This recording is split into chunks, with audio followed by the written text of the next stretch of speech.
Thank you banyak Pak Saudara, masih bersama kami di Berita Ambon. Bagi Anda yang baru bergabung, berikut kami sampaikan kembali berita utama pagi ini. Lomba sepak bola di Maluku Barat Daya ricuh, sejumlah pemain dan supporter nyaris baku pukul. Diguyur hujan, sejumlah kawasan di Halmahera Tengah dilanda banjir. Jalur trayek dipindahkan di Sub Ambon, sopir angkot gelar demo.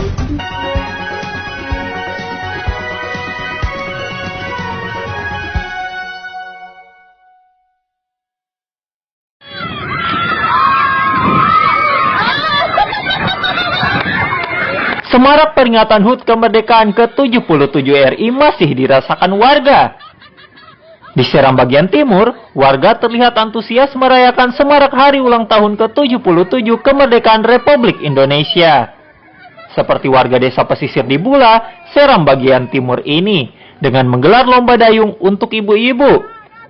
Selain untuk membangun rasa nasionalisme, semarak HUT RI kali ini untuk menggairahkan kembali semangat warga yang lama terpendam akibat pandemi. Babang Sohilo melaporkan dari Seram bagian timur.